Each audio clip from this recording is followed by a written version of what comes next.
이름으로 하나님의 말씀 증거하겠습니다. 우리 하나님의 말씀 마가복음 10장 23절에서 27절 말씀을 함께 읽겠습니다. 마가복음 10장 23절에서 27절 말씀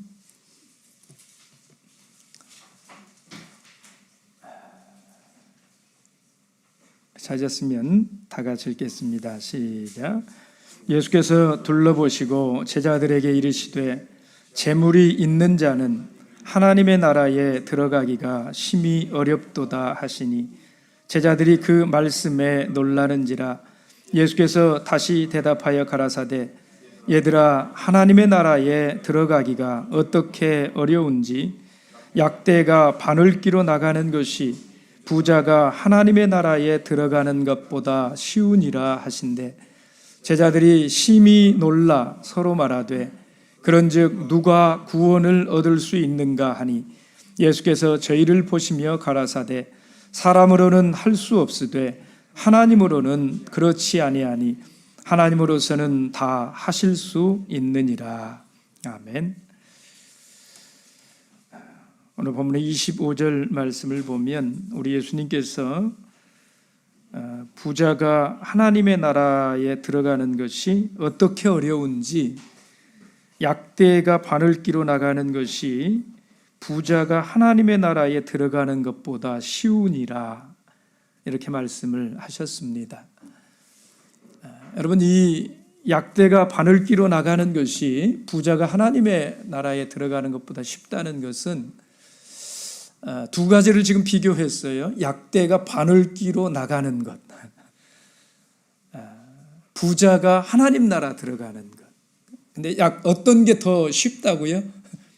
약대가 바늘기로 나가는 게 더 쉽대요. 부자가 하늘나라 들어가는 것보다. 여러분, 약대가 바늘기로 나가려면 두 가지 방법이 있습니다. 하나는 부자여서 바늘기를 아주 크게 만드는 거예요. 바늘을 그냥 막 엄청 크게 만들어 버리는 거죠. 그러면 얼마든지 쑥 들어갈 수 있지 않습니까? 부자니까. 또 하나의 방법은 약대를 하여튼 그 바늘기에다가 어떻게든지 그래도 구멍이 있으니까 이것도 불가능한 방법이지만 어떻게든지 하여튼 밀어 넣는 거예요. 여러분, 두 가지 중에 주님은 어떤 거 말씀하고 계십니까? 부자가 하나님의 나라 들어갈 수 없다라고 하는 거, 말씀하는 거 보면 부자니까 뭐 크게 만든 바늘기로 들어가면 되지, 이거는 아닌 것 같아요. 그러면 하나 남아있는 방법은 그 작은 바늘기로 어떻게든지 하여튼 약대가, 이 약대라고 하는 것은 우리식으로 말하면 송아지, 소 정도 되지 않습니까? 낙타를 말하는 건데, 여러분, 이 약대가 당시에 그 팔레스타인에서는 가장 큰 짐승이에요. 그리고 바늘귀는 구멍 가운데 가장 작은 구멍을 말하는 것입니다. 그래서 그 가장 큰 약대가 가장 작은 이 바늘귀로 들어가는, 이것을 대비를 시켜서 부자가 하나님의 나라에 들어가는 것이 이렇게 어려운 일이다라고 말씀을 하고 있는 것이지요. 여러분, 주님이 이 말씀을 주시는 의미가 무엇일까요? 우리가 하나님의 나라에 들어가려면 가장 작은 것보다도 더 작아져야 들어가는 것이 가능하다 하는 것을 말씀해 주시려고 하는 것입니다. 여러분, 이게 그러니까 그 하나님을 섬기고 하나님의 나라를 소망하는 데 있어서 무엇인가 우리가 어떤 특단의 절대적으로 반드시 가져야만 하는 어떤 마음에 대해서 우리 주님께서 이야기하고 싶으신 것이다 라는 거지요. 여러분 오늘 말씀을 우리가 23절부터 읽었는데요. 사실 이 말씀은 17절부터 이어지는 말씀이거든요. 우리 17절에 이 사람을 한번 보겠습니다. 17절 함께 읽습니다. 시작. 예수께서 길에 나가실새 한 사람이 달려와서 꿇어앉아 묻자오되 선한 선생님이여 내가 무엇을 하여야 영생을 얻으리이까. 오늘 본문에서는 이 사람을 그냥 한 사람이다 이렇게 말을 했는데요. 여러분 마태복음 19장 20절 말씀을 보면 이 사람이 청년이었다. 그 연령대를 청년이라고 이렇게 말씀하고 있고요. 그리고 누가복음 18장 18절의 말씀을 보면은 그의 신분을 어떤 관원이라고 이렇게 표현한 것을 볼 수가 있습니다. 그러니까 연령대는 아주 젊은 청년이고 그 청년이 신분으로는 관원의 신분을 가지고 있는 이런 사람이다라는 겁니다. 그리고 오늘 마가복음 10장 22절의 말씀을 따라서는 그 사람은 재물이 많은 고로 이렇게 말하지 않습니까? 그러니까 이걸 종합해 보면 결국은 뭐냐면 이 사람이 젊은 사람이면서 아주 부자이면서 그리고 관원의 신분을 가지고 있는 사람이다 하는 것이지요. 여러분 이런 사람이 오늘 그 마음에 좋은 기회를 얻어가지고 이제 예수님을 만나게 되었다라는 것입니다. 여러분 생각해 보면 이게 얼마나 어려운 일인지 아시지요? 여러분 젊은 부자 관원이 예수님을 만나기 위해서 이렇게 예수님께로 나온다라고 하는 것 자체가 이게 쉽지 않은 일이지 않습니까? 여러분 병든 사람이 예수님께로 나온다라고 하는 것은 어떤 의미에서는 쉬운 일일 수 있습니다. 그렇죠? 병들었으니까 약해져 있으니까 예수님의 은혜를 입고자 예수님 앞에 얼마든지 나올 수가 있는 것입니다. 여러분 이렇게 병든 사람이 병 고치러 오는 것하고 오늘 이 사람처럼 앞날이 탄탄대로인 이런 젊고 건강한 관원이 예수님 앞에 나오는 것하고 여러분 어떤 게 더 어렵겠습니까? 어떤 게 더 쉽겠습니까?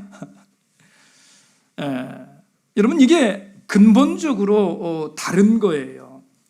한쪽은 병 고치러 나오는 것이고 다른 한쪽은 영생을 구하러 나오고 있다라는 겁니다. 여러분 제가 종종 말씀을 드립니다마는 우리가 다 같이 예수를 믿는다고 그래서 지금 이 자리에 이렇게 나와 있다고 그래서 그게 예수님 앞에 똑같은 이런 것으로 인정받느냐 그렇지 않다라는 것입니다. 여러분 가난하고 병든 자가 예수를 잘 믿는 것하고요 부자로 아주 건강한 사람이 예수를 잘 믿는 것하고는요 다른 거예요. 그렇죠? 여러분 이 두 가지 중에 어느 게 더 어려울까요? 귀하기는 귀한 것을 말하는 게 귀한 것은 똑같이 귀하죠. 가난하고 병든 사람이 예수를 믿는 것도 귀하고 부자이고 건강한 사람이 예수를 믿는 것도 귀한 일이잖아요. 귀한 가치로 따지면 똑같이 귀한 거예요. 근데 어렵기로 말을 하면 어떤 게 더 어렵냐 이 말입니다. 가난하고 병든 사람이 예수 믿는 게 더 어려울까요? 부자로 젊고 건강한 사람이 예수 믿는 게 더 어려울까요? 네? 고개를 끄덕끄덕 하시는데 그렇죠? 예. 가난하고 병든 사람이 예수를 믿는 것이 더 쉬운 일입니다. 그렇잖아요. 예? 여러분 젊고 부자인 사람이 예수 믿으러 나온다라고 하는 이건 굉장히 어려운 일이다 이 말이에요. 여러분 똑같이 새벽 기도 나와서 기도해도 아쉬운 사정이 있어서 여러분 이를테면 제가 새벽 기도를 시작한 때가 언제냐면 저는 고3 때 새벽 기도를 시작을 했습니다. 고3 때 제가 새벽 기도를 나오기를 시작을 해가지고 새벽 기도가 시작이 됐는데 여러분 고3 학생이 수험생이 왜 새벽 기도를 나올까요? 네? 그만큼 절박하니까 나오는 것입니다. 그만큼 간절하니까 나오는 거예요. 도저히 이렇게 해가지고는 대학을 못 갈 것 같은 거예요. 그래서 하나님 앞에 특단의 조치를 취하고 제가 고3 때 여름방학 때부터 새벽 기도를 나오기를 시작했어요. 여러분 새벽 기도 나오니까 그렇게 공부가 잘 되더라고요. 근데 여러분 그 고3 때 제가 새벽 기도를 나오는 것하고요, 지금 새벽 기도를 하는 것하고 어떤 게 더 어려울 것 같습니까? 어떤 게 더 어려울 것 같아요?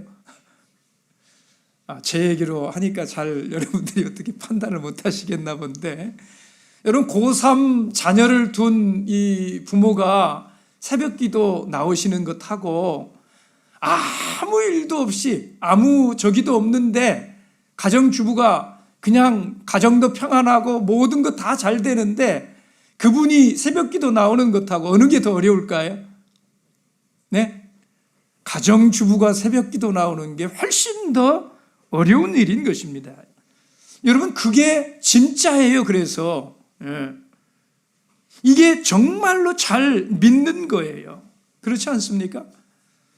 여러분 젊은 데다가 부자요 관원으로 존경을 받는 이 사람이요 무엇이 아쉬워서 예수님 앞에 나옵니까?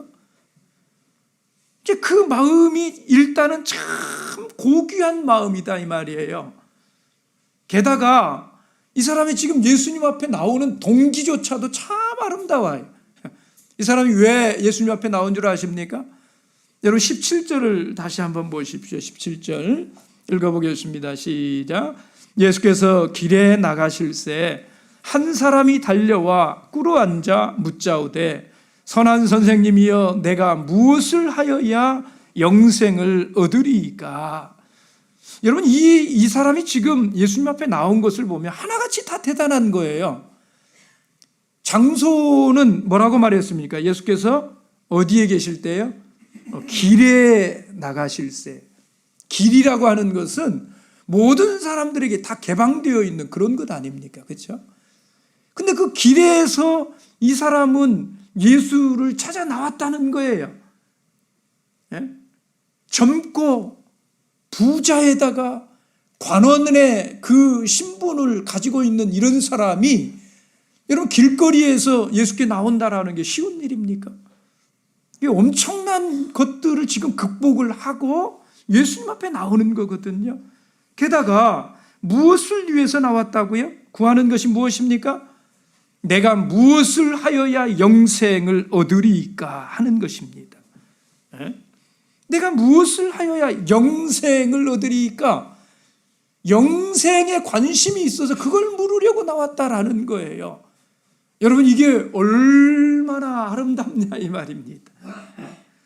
돈이 아니고 명예가 아니고 건강을 위해서 나오는 것이 아니고 치유받기 위해서 나오는 게 아니에요. 부귀영화를 구하기 위해서 나오는 게 아니에요. 영생을 구합니다. 여러분 여기까지 보아서는 어떻습니까? 여기까지 보아서는 이 사람이 얼마나 훌륭한 사람이냐 이 말입니다. 이 사람이 얼마나 대단한 사람이냐 이 말이지요. 그런데 이렇게 시작은 좋았는데 유감스럽게도 한 가지가 부족했다라는 것입니다. 한 가지를 넘지 못했다라는 거예요. 그것이 무엇입니까? 여러분 21절 말씀을 같이 읽어보겠습니다. 21절 다 같이 읽습니다. 시작. 예수께서 그를 보시고 사랑하사 가라사대 내게 오히려 한 가지 부족한 것이 있으니 가서 내 있는 것을 다 팔아 가난한 자들을 주라. 그리하면 하늘에서 보화가 내게 있으리라. 그리고 와서 나를 쫓으라 하시니 22절 그 사람은 재물이 많은 거로 이 말씀을 인하여 슬픈 기색을 띠고 근심하며 가니라. 내게 한 가지 부족한 것이 있다는 거예요. 내게 있는 모든 것을 다 팔아서 가난한 자들을 주라는 것입니다. 그리고 와서 나를 쫓아가는 거예요. 그랬더니 이 말을 듣고 이 사람이 얼굴에 슬픈 기색을 띠고 근심하며 발길을 돌렸다 하는 거지요. 여러분 참 안 됐어요. 그렇지 않습니까? 참 안 됐어요. 이 좋은 것들, 이 어려운 것들을 다 극복을 하고 예수 앞에 나왔는데 그만 재물이 걸림돌이 되고 말았다라는 것입니다. 그 훌륭해 보이는 사람이 다른 모든 장점들에도 불구하고요, 재물 하나를 내려놓지 못해가지고 그만 슬픈 기색을 하고 돌아가 버리고 말았다라는 것입니다. 여러분 이것을 보고 예수님께서 말씀하신 거예요. 부자가 천국에 들어가는 것이 약대가 바늘기로 들어가는 것보다 더 어렵다라고 말씀하신 것입니다. 여러분 저 사람에게는 천국 가는 것이 약대가 바늘기로 들어가는 것보다 어렵다는 거예요. 저 사람에게는 문제가 재물이라는 것입니다. 여러분 도대체 이 재물이라고 하는 것이 무엇이길래 한 사람의 천국길을 막는다 이 말입니까? 여러분 이 재물이 도대체 얼마나 거창한 것이길래 그러느냐 이 말이에요. 여러분 재물이 거창하긴 거창한 것입니까? 여러분들에게도 재물이 그렇게 큽니까?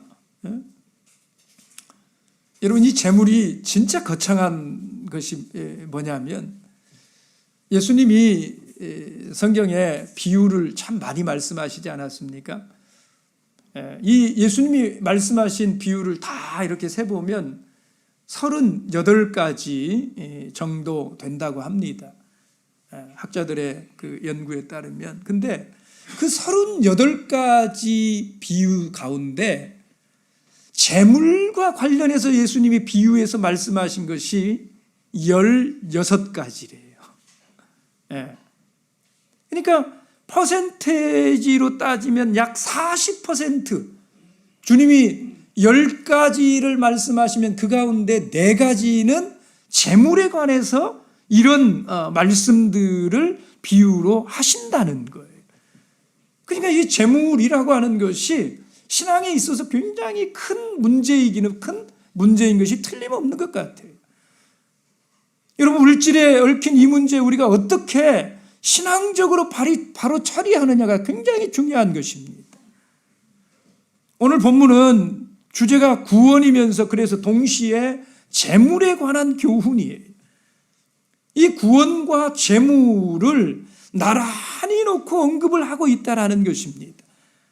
여러분 우리 믿는 사람이 어떻게 이 재물을 어떻게 관계를 맺고 살아야 할 것인가, 어떤 마음으로 이것을 대해야 할 것인가 하는 거지요. 여러분 사람들이 이 재물에 대해서 오해하는 것이 참 많아요. 사람들은 재물의 능력을 과장을 합니다. 이 재물이 가지고 있는 힘을 너무 크게 생각을 해가지고 잘못된 선택을 하고 잘못된 이런 마음을 품게 되는 이런 일이 너무 많다라는 것입니다. 가장 큰 문제는 뭐냐면 우리가 이 재물과 관련해서 가장 실패를 많이 하는 것이 뭐냐면 재물이 있어야 우리가 행복할 수 있다라고 생각하는 것입니다. 재물이 없으면 이 땅을 행복이라고 하는 것은 담 쌓고 살아야 된다. 그래서 하여튼 내가 행복하게 살아야 되기 때문에 어찌되었든지 간에 재물을 모아야 돼.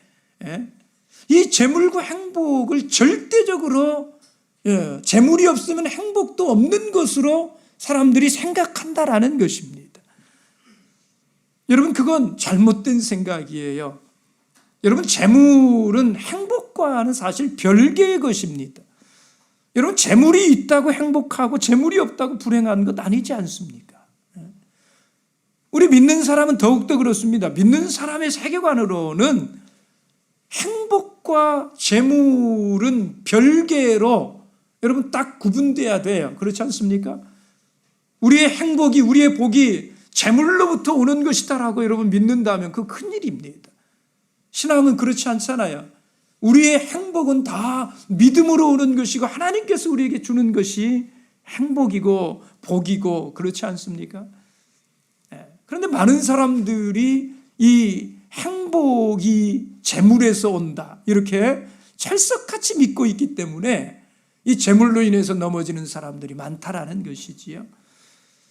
두 번째 큰 오해, 정말 심각한 것은 뭐냐면 이 재물을 많이 가지는 것을 의라고 생각을 한다라는 거예요.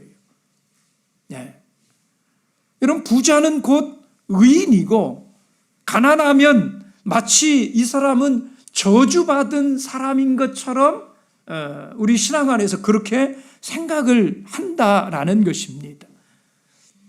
돈을 많이 벌어서 부자로 살면 그건 하나님께 축복받아서 부자가 된 것이고, 신앙인이 가난하게 살면 그건 하나님 앞에 저주를 받아서 가난하게 사는 것처럼 여러분, 우리가 은연중에 그런 생각들을 가지고 있다라는 거예요.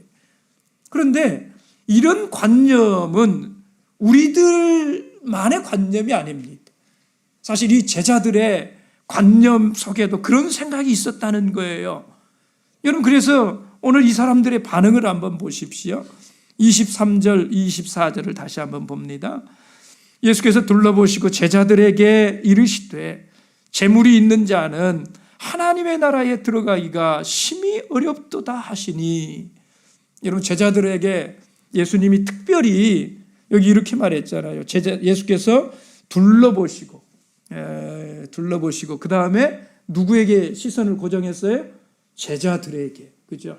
그러니까 이건 특별히 예수님이 제자들을 향해서 이 말씀을 심어줘야 되겠다라고 생각하신 거잖아요.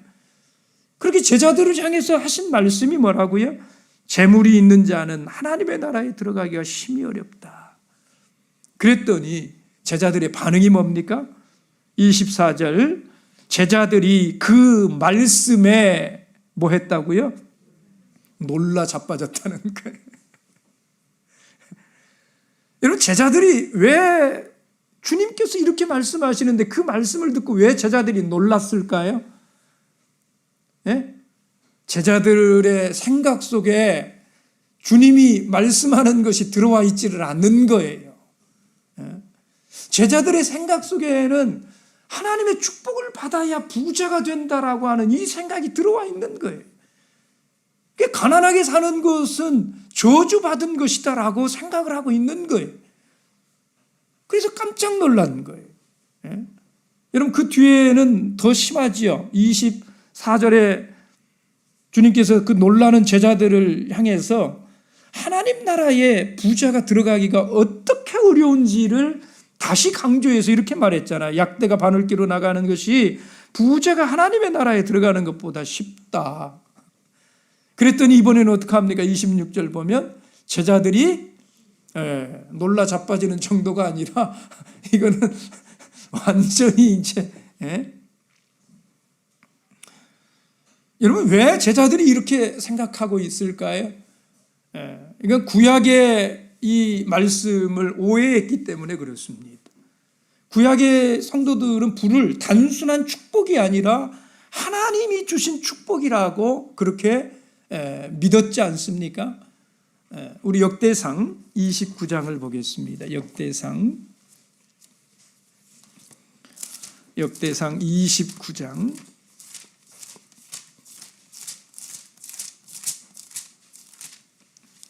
역대상 29장 12절 말씀 같이 읽어보겠습니다. 역대상 29장 12절 다 같이 읽습니다. 시작.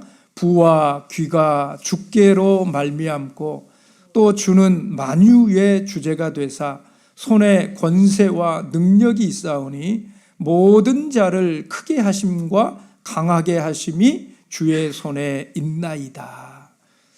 모든 부가 다 주님의 권세에 있고, 그래서 주의 축복을 받아야지만이 부자가 될 수 있다. 이 말씀 그렇게 오해할 수 있는 그런 말씀 아닙니까? 그렇죠? 여러분, 이 말씀이 그런 말씀인가요? 여러분, 틀림없는 것은 하나님께서 축복하셔서 부자가 되는 사람이 있습니까? 없습니까? 있습니다. 그런 부가 있어요. 하나님이 특별하게 그렇게 그 사람에게 그 부를 허락하시는 이런 때가 있습니다. 그렇죠? 그런데 여러분, 모든 부자가 하나님의 축복을 받은 사람입니까? 그건 아니지 않습니까? 그렇죠? 시편에 보면 그런 말씀들이 그래 참 많잖아요. 악한 자가 잘 되고 이런 것에 대해서 막 하나님 앞에 가가지고 왜 믿는 사람들은 안 되고 악한 사람들이 저렇게 잘 됩니까? 하나님이 정말 살아계십니까? 이러면서 막 따지는 이런 시편들 많이 있지 않습니까? 여러분, 모든 부자가 하나님의 축복을 받은 것이다, 이건 아니단 말이에요. 저주도 역시 마찬가지입니다.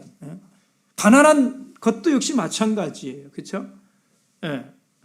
여러분, 하나님이 특별히 그를 저주하셔서 가난하게 하시는 일들이 있습니다. 성경에 보면. 그렇죠? 그런데 모든 가난한 것이 하나님의 저주로 임한 것입니까? 그건 아니다 이 말이에요. 그런데 이 말씀들을 오해를 해가지고 모든 부한 것은 하나님의 축복이고 성도가 가난한 것은 저주받은 것이다라고 제자들마저도 그렇게 생각하고 있는 이런 마음들이 있었다라는 거예요. 그래서 놀랄 수밖에 없었던 것이지요. 그러나 주님께서는 그것들을 다 깨뜨리신다라는 겁니다. 그런 거 아니라는 거예요. 그래서 우리 주님이 오늘 그런 잘못된 생각들을 다 깨뜨려 주셨어요. 여러분, 재물 가지고 하나님 앞에서 그 의를 인정받으려고 하는 것은 착각입니다. 반대로 가난하기 때문에 내가 저주받았다라고 생각하는 것도 이건 심각한 착각이에요. 오해예요. 잘못 믿는 거예요. 내가 병들었으면 저주받았다고 생각하고 늘 건강하면 하나님 앞에 복받은 것처럼 그렇게 착각하지 마시길 바랍니다. 여러분, 그렇지가 않은 것입니다. 신앙을 그렇게 세속적으로 이해하는 데 문제가 있는 거예요. 그리고 또 한 가지 문제는 오늘 이 부자 청년의 경우와 같이요, 둘 다 얻고 싶어 하는 그런 마음으로 하나님을 믿으려고 하는 것입니다. 재물도 얻고 싶고 영생도 얻고 싶은 거지요. 여러분, 이건 참 조심하셔야 됩니다.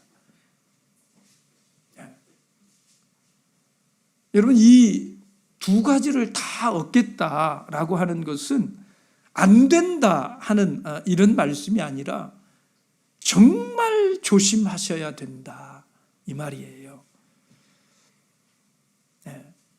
여러분, 조심해야 된다라고 하는 이 말씀은 이런 문제에 대해서 정말 내 안에 그런 마음이 있으신 분들이 있다면 크게 경계하는 이런 마음을 꼭 가지셔야 된다 이런 겁니다. 여러분, 하나님 믿는 사람은요, 우선순위가 분명해야 돼요. 재물도 구원도 이게 똑같이 우리 속에 들어와 있으면 안 된다라는 것입니다. 우선순위가 분명해야 된다라고 하는 것은 뭐냐면 재물 못 얻는 한이 있더라도 나는 영생은 절대 포기 못해. 이게 확실하게 서 있어야 그게 우선순위가 분명한 것입니다. 다시 한번 따라서 해보십시오. 재물 못 얻는 한이 있더라도 나는 구원은 절대 포기 못한다.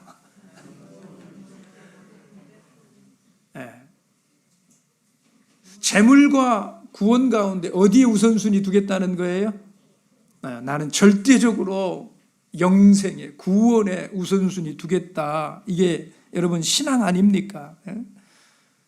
여러분 어떤 사람이요 밥을 먹겠습니까? 술을 먹겠습니까? 떡을 먹겠습니까? 그랬더니 이 사람이 뭐라고 답변을 하냐면 술에 밥을 말아서 떡을 안주 삼아서 먹으면 안 될까요?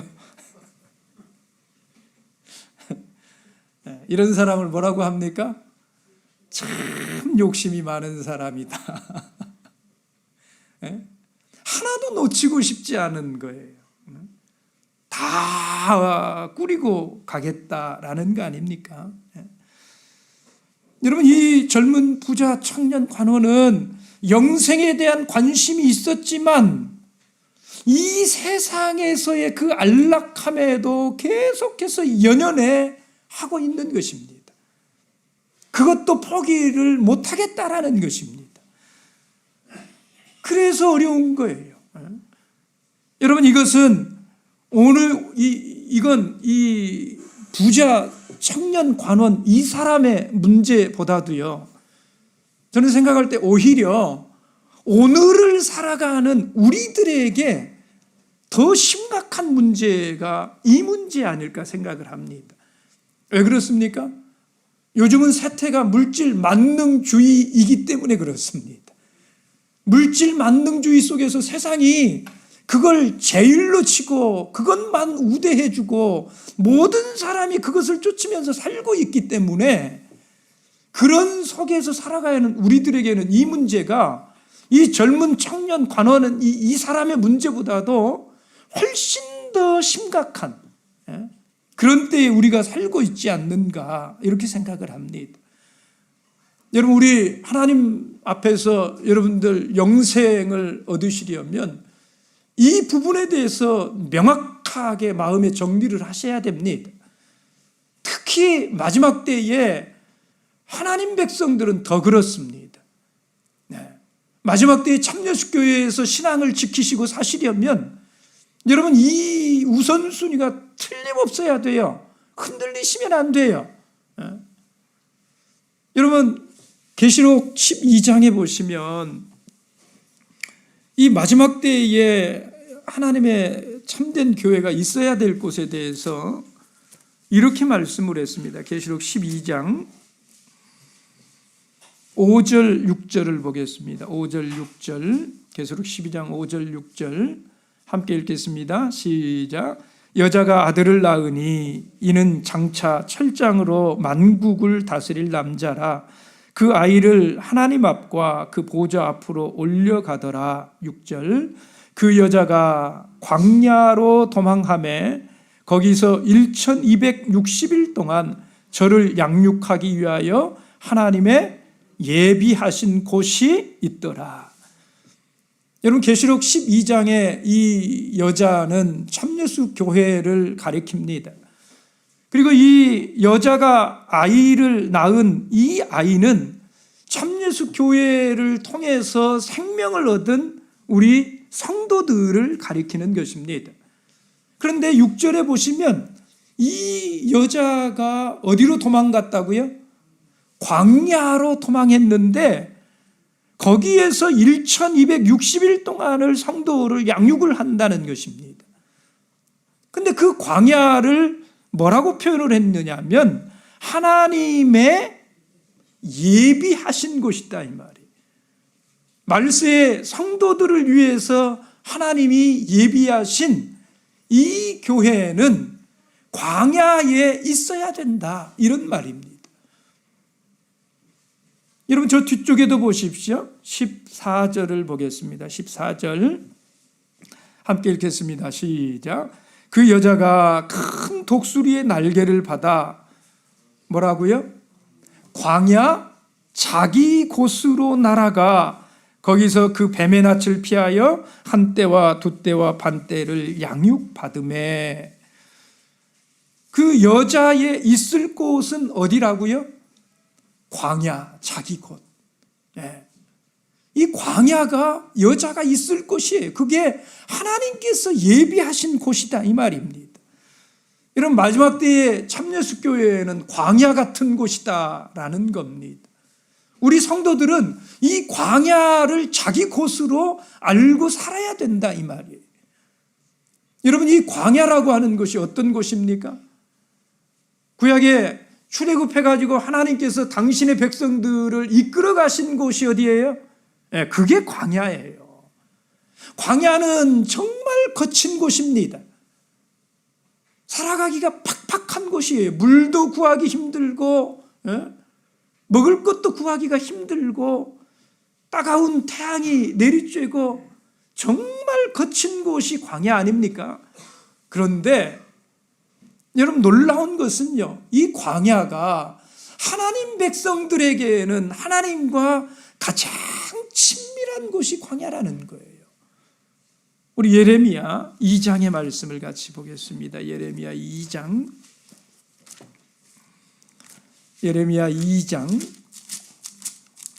1절에서 3절까지 읽어보겠습니다. 예레미야 2장 1절에서 3절 함께 읽겠습니다. 시작. 여호와의 말씀이 내게 임하니라. 이르시되 가서 예루살렘 거민의 귀에 외쳐 말할지니라.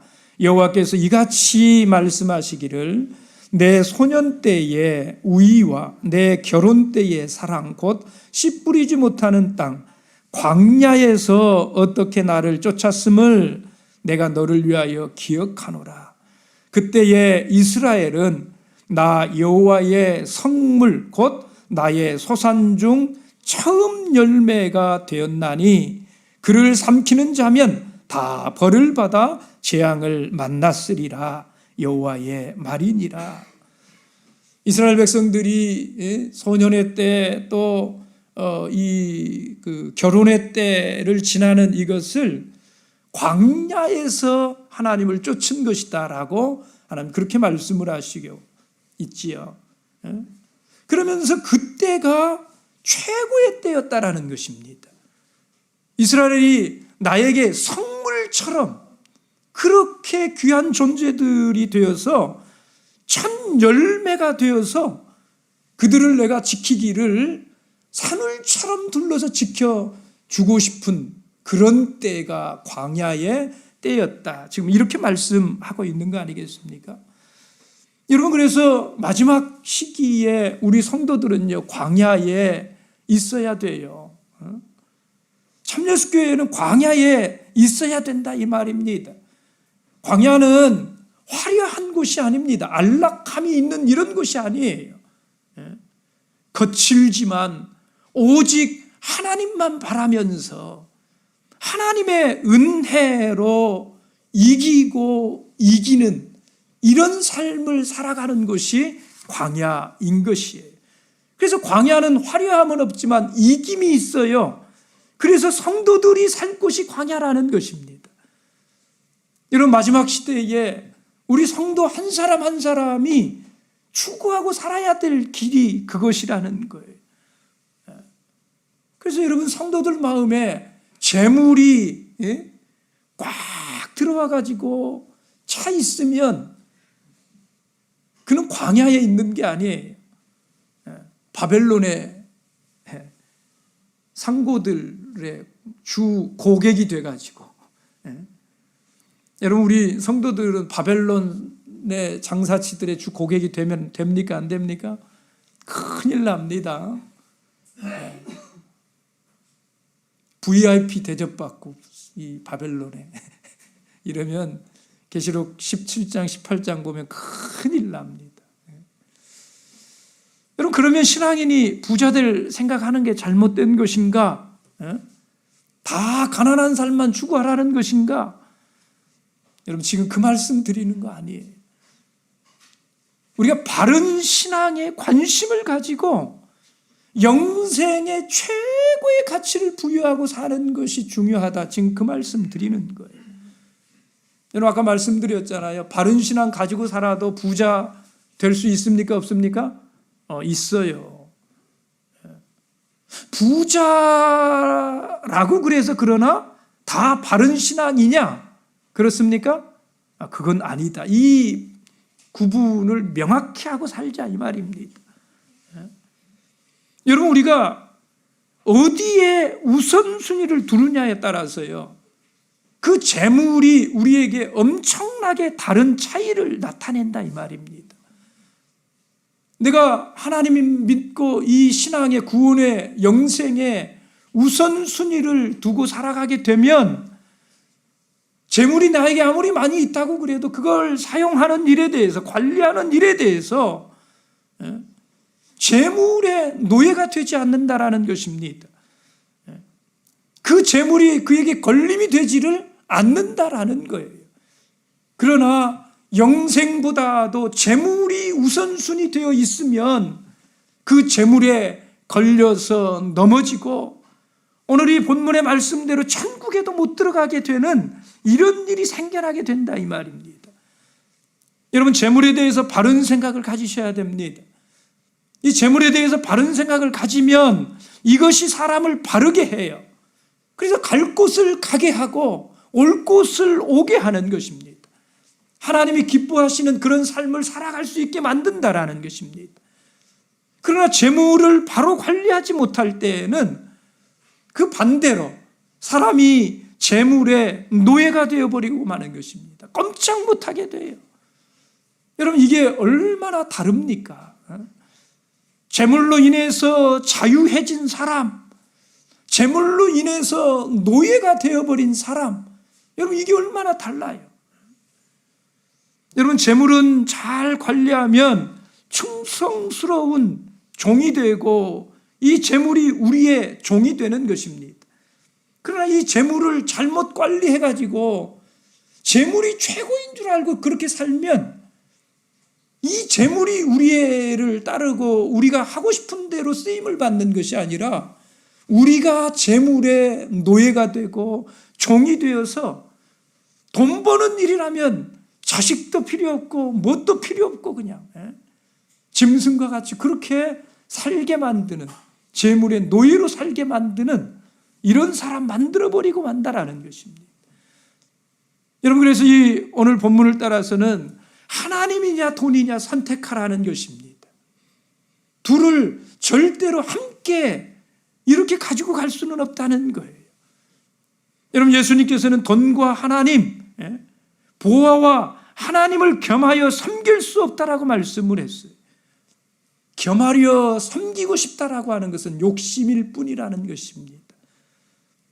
이것이 이미 고민이 된다라고 하는 것은 이미 그 속에 재물이 이렇게까지 높여졌다는 거예요. 하나님처럼 높여져 있다라는 것을 말하는 것입니다.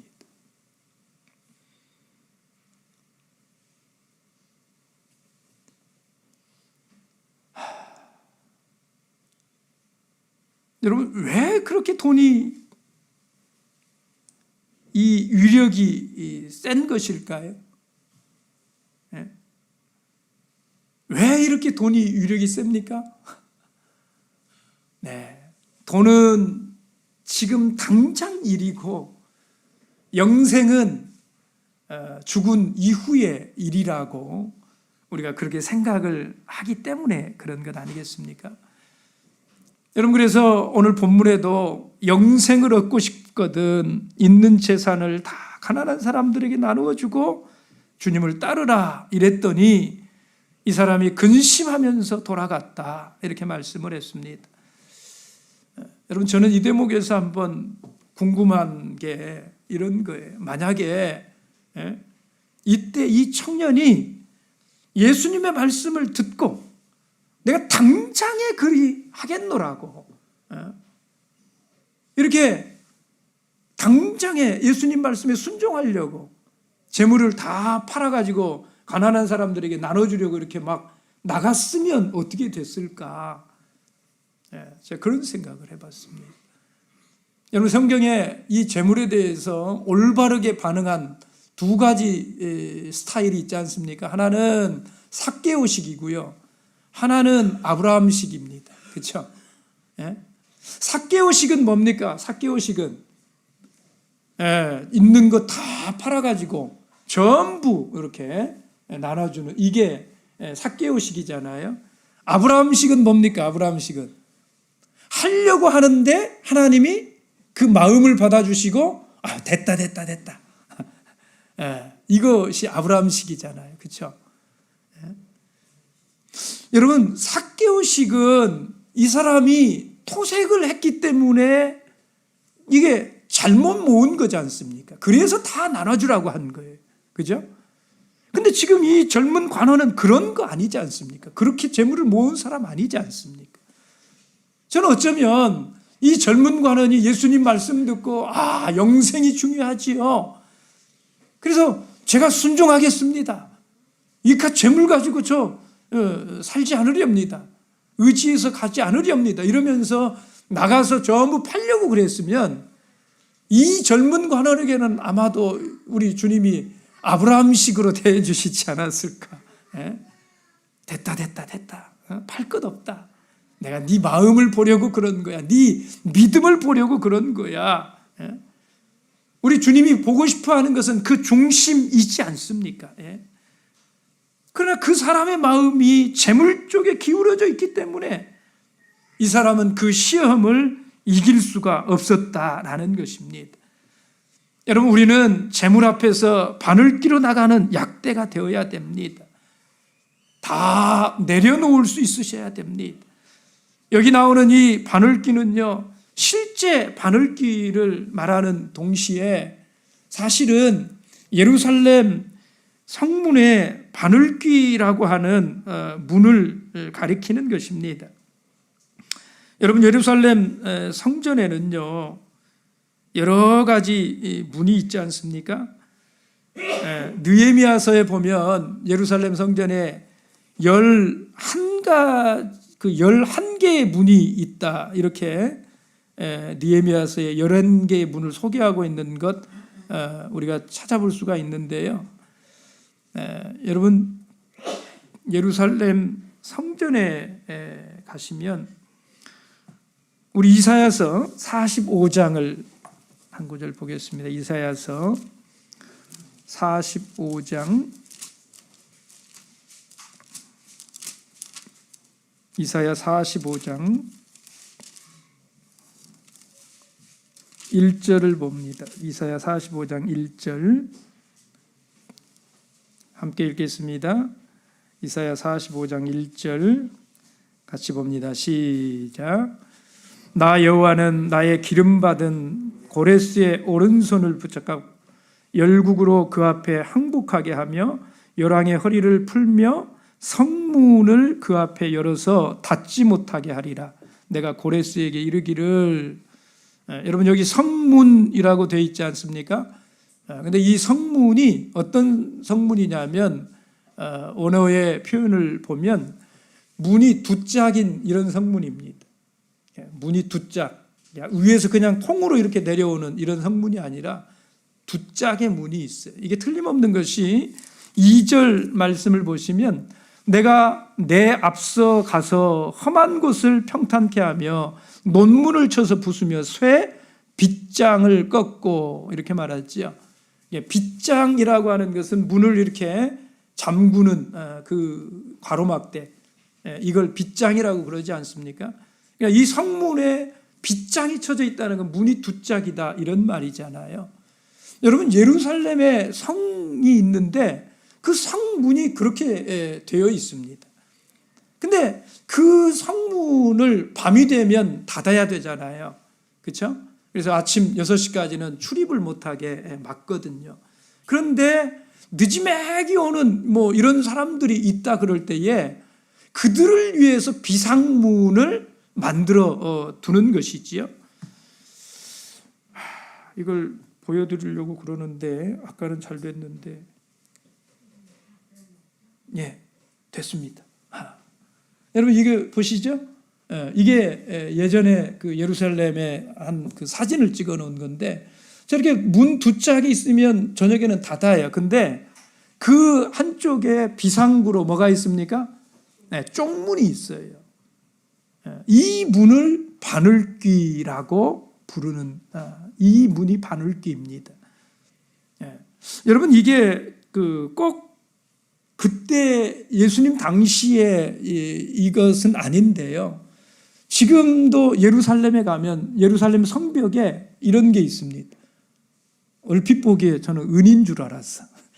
근데 옆에 성벽 옆에 이렇게 개구멍처럼 사람만 간신히 드나들 수 있는 이런 문이 있다는 거예요. 이게 예수님 당시에도 이런 식으로 있었을지는 알 수 없습니다만은, 그러나 예수님 당시에도 그런 성문에 비상구가 달려 있었는데, 그런 문은 들어가려면 모든 걸 내려놓아야 들어갈 수 있는 그런 문이에요. 그래서 예수님은 그런 걸 가지고 지금 이 비유의 말씀을 주고 있으시다라는 거지요. 이 말씀의 뜻은 무엇입니까? 이 문은 빈몸으로라야 들어갈 수 있고 몸을 굽히지 않으면 들어갈 수 없는 그런 문이다, 이 말입니다. 그러니까 예루살렘에 들어가려면 그 시간에 온 사람들은 낙타라든지 잔뜩 물건을 싣고 이런 것들은 다 놓아두어야 돼요.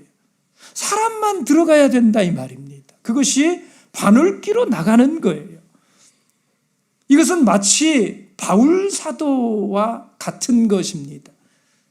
이게 실제로 우리가 그렇게 살아야 된다, 지금 이게 아니고, 예수님의 이 권면의 말씀은 우리 마음의 자세를 말씀하고 있는 거다, 이 말. 여러분, 빌립보서 3장 8절에 바울은 자기가 옛날에 좋아하던 것을 스스로 배설물처럼 분토같이 그렇게 다 버렸다고 말씀하지 않습니까? 여러분, 생각해 보십시오. 학문이라든지 지식이라든지 이런 것들을 버린다고 그래서 이걸 이미 들어와 있는 건데 어떻게 버립니까, 이게? 근데 바울은 그런 것들을 다 배설물처럼 여기겠다는 거예요. 이게 무슨 뜻입니까? 이거는 마음의 문제라는 것입니다. 우선순위의 문제라는 거예요. 무엇을 중요하게 여기느냐? 그것 없이는 방법이 없을 것처럼 보였어요. 그래서 그것만 붙들고 살아야 했었다는 것입니다. 그런데 이제 예수 그리스도를 믿고 보니까, 하나님을 만나서 깨닫고 보니까 학문이 나를 살리는 것이 아니라는 걸 깨닫게 됐다는 거예요. 재물이 우리를 행복하게 하는 것이 아니라는 걸 깨닫게 됐다는 거예요. 그래서 예전에는 그것 없으면 못 살 것처럼 생각했지만 이제는 그런 것들을 분토와 같이 다 버린다는 것입니다. 배설물처럼 여긴다는 거예요. 여러분, 어느 돈 많은 부자가요, 병이 났습니다. 병원에 가야 되는데 돈이 아까워가지고 가지를 않아요. 돈이 최고야, 이 사람은. 그래서 돈이 아까워서 가지를 않아요. 그래가지고 미루다가 병이 진짜 이제 견딜 수 없게 커져가지고 할 수 없이 병원을 찾아갔는데 의사 선생님이 뭐라고 합니까? 너무 늦었다는 것입니다. 손을 쓸 수가 없다는 것입니다. 그제서야 이 사람이 의사 선생님을 붙들고 하소연을 해요. 나는 부자입니다. 나는 얼마든지 돈을 드릴 수가 있습니다. 내가 모은 이 재산 다 선생님 드릴 테니까 어떻게든지 목숨만 살려주십시오. 여러분, 아무리 붙들고 예언을 해본들 방법이 있습니까? 늦은 것입니다. 여러분, 건강할 때에는 재물이 건강보다 소중한 줄 알았지만 중한 병에 걸려보니까 재물이 아무것도 아니라고 하는 것을 그제서야 깨닫게 되었다는 거예요. 그런데 이미 그때는 때가 늦었다라는 것입니다. 여러분, 오늘 우리 중에 가난한 분들이 계십니까? 여러분, 그 가난 때문에 내가 주님께 더 부르짖게 되고 그 가난의 고통 때문에 주님을 더 의지해서 살아오셨습니까? 여러분, 그 가난을 하나님 앞에 감사하면서 사시길 바랍니다. 오늘 우리 가운데 부자이신 그런 성도님들 계십니까? 여러분 기억하십시오. 그 부로 인해서 교만해지지 않도록, 우리 주님께 대한 그 신앙을 잃어버리지 않도록 특별히 조심하시길 바랍니다. 날마다 자신을 돌아보고 주님을 위해서라면 기꺼이 내 모든 소유 다 포기할 수도 있는 여러분 그런 자세를 가지시게 되시길 바랍니다. 자기 생명을 잃고 재물을 얻는다면 여러분 그것이 자기에게 무슨 유익이 되겠습니까? 재물은 오직 이 세상의 삶을 조금 편리하게 할 뿐인 것입니다. 그런데 이게 참 어렵다 이 말이에요. 사람을 작게 만드는 것, 내가 가지고 있는 그것을 없는 것처럼 그렇게 그것 의지하지 않고 살아가는, 이게 참 어렵다 이 말입니다. 사람으로서는 불가능한 일이에요, 사실. 그래서 오늘 하나님이 뭐라고 말씀하십니까? 하나님으로서는 가능하니까 하나님 믿고 의지하라는 것입니다. 그래서 오늘 우리의 소망은 하나님께서 하신다는 그 말씀이에요. 하나님께서는 만드신다라는 겁니다.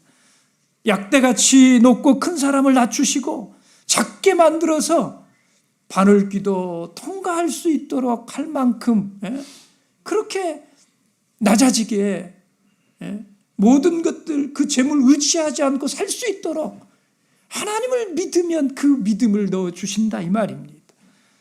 여러분 오늘 내 힘으로 작아질 수 없는 그런 분들 계십니까? 나는 어렵겠다.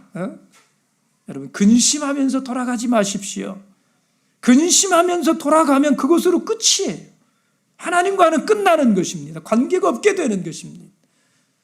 근심하면서 돌아가지 마시고 오늘 하나님 앞에 무릎 꿇고 하나님 앞에 매어 달리시고 하나님을 붙드셔야 됩니다.